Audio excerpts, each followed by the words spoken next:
Good morning guys. जय माता दी। I hope आप सब बहुत अच्छे होंगे और अच्छे से पढ़ाई कर रहे होंगे। तो आज का मेरा व्लॉग उन स्टूडेंट्स के लिए है जो सीटेट 2024 जुलाई देना चाहते हैं या फिर उसकी तैयारी कर रहे हैं। तो मतलब बहुत से लोग होते हैं जो सीटेट 2 से 3 बार देते हैं लेकिन पास नहीं कर पाते। बोलते हैं कि हमने पढ़ाई तो बहुत करी थी लेकिन हमारा सीटेट क्लियर ही नहीं होता। तो आज मैं उसकी स्ट्रेटजी बताऊंगी कि आपको कैसे पढ़ना और क्या पढ़ना है जिससे कि आप सीटेट को क्लियर कर सको अपने को। तो हमें सीटेट के लिए क्या स्ट्रेटजी बनानी चाहिए कि जिससे सीटेट हमारा एक बार दें अपन और एक बार में ही हमारा सीटेट क्लियर हो जाए। तो हमको उसके लिए क्या करना चाहिए, पहले अपने सिलेबस को एनालिसिस करना चाहिए। 1 से 2 बार हमको अपने सिलेबस को टाइम देना चाहिए प्रॉपर कि हमारे सिलेबस में क्या क्या है और क्या क्या करना है हमको। अब वो ये तो सबको ही पता होगा कि सीटेट लेवल 1 का भी होता है और लेवल 2 का भी होता है। तो लेवल 1 वालों का होता है 2 से लेके 5 तक और लेवल 2 वालों का होता है 6 to 8 के लिए। तो हमारे सीटेट 2 होते हैं, लेवल फर्स्ट वालों का अलग होता है, लेवल सेकंड वालों का अलग होता है, लेकिन पैटर्न सेम होता है दोनों का। सब्जेक्ट और मतलब इसमें नंबर भी सेम होते हैं, नेगेटिव मार्किंग होती नहीं है सीटेट में।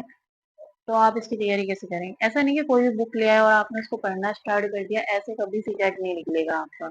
मैं अपनी स्ट्रेटजी बताती हूँ कि मैंने मतलब सीटेट को पढ़ने के लिए क्या किया था कि पहले मैं अपने अपने सिलेबस को देखा था कि क्या-क्या मेरे सिलेबस में आता है, किस सब्जेक्ट का कितना वेटेज है और हमको क्या पढ़ना है और क्या छोड़ना है। सबसे पहले हमें ये पता होना चाहिए कि हमें एग्ज़ाम के अकॉर्डिंग पढ़ना क्या है और छोड़ना क्या है। ये सबसे बड़ी चीज़ होती है। आप किसी भी एग्ज़ाम को तभी क्रैक कर सकते हो कि जब आपको अपना सिलेबस याद हो कि हमको क्या पढ़ना है। तो हम सीटेट पास करने के लिए जैसे जो लेवल 1 के हैं, वो सेकंड, थर्ड, फोर्थ, फिफ्थ के एनसीईआरटी पढ़ें। एनसीईआरटी में लाइन टू लाइन क्वेश्चन आते हैं।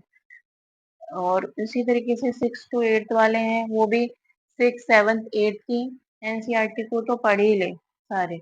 और पढ़ने के बाद अपने सिलेबस के मॉक लगाएं क्योंकि अभी टाइम है, अभी आराम से मॉक लगाना चाहिए आपको। मॉक लगाने से आपको ये भी पता चलता है कि हमारे कितने मार्क्स आ रहे हैं और हमारा वीक पॉइंट कौन सा है, तो उसको हम सुधार भी सकते हैं। और सीटेट में क्या होता है कि जैसे राजस्थान में जैसे अपन लैंग्वेज जो चूज करते हैं, संस्कृत है या फिर हिंदी में से, या पंजाबी, गुजराती, जो जहाँ का होता है वो उस अकॉर्डिंग अपने लिए लैंग्वेज चेंज करता है कि जिसको जो इजी पड़ेगा वो लेगा। तो हमको उसके अकॉर्डिंग क्या करना है कि जैसे हमने संस्कृत ली तो हमारे राजस्थान में तो क्या होता है पेपर में ही इंक्लूड होती है, लेकिन सीटेट जब आप देने जाओगे तो आपको अलग से आपके सब्जेक्ट का पेपर मिलेगा। हालांकि संस्कृत को आपको पेपर अलग ही मिलेगा, चाहे सेकंड लेवल हो चाहे फर्स्ट लेवल हो, संस्कृत का पेपर बिल्कुल अलग आता है।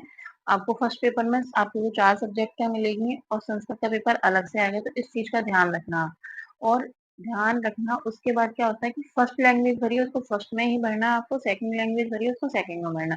ये ध्यान रखना, इसमें बहुत से बच्चे गलती करते हैं क्योंकि आपको पता है कि सीटेट बहुत ही कम बच्चों का क्वालिफाइड होता है और सीटेट में अच्छे नंबर से पास करना इतना कोई हार्ड भी नहीं है।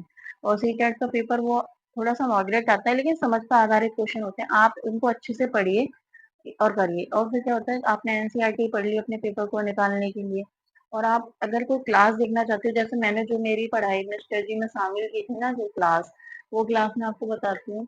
साइकोलॉजी के लिए आप हिमांशी मैम हैं, उनकी क्लास ले सकते हो। और ऑल सब्जेक्ट के लिए जो आपको क्लास लेनी है उसके लिए एक सचिन एकेडमी है। सचिन एकेडमी का सचिन सर बहुत अच्छा पढ़ाते हैं सीटेट का। आप उनकी क्लास लीजिए, आपको सारे के सारे क्वेश्चन वहीं के वहीं लाइन टू लाइन मिलेंगे। आपको उस सिलेबस से बाहर कोई क्वेश्चन नहीं मिलेगा। आप एनसीईआरटी पढ़िए, सचिन सर की क्लास लीजिए और हिमांशी मैम की क्लास लीजिए, उससे आपका सीटेट में 130 नंबर प्लस ही स्कोर रहेगा, उससे कम स्कोर तो आपका रहेगा ही नहीं। Thank you guys.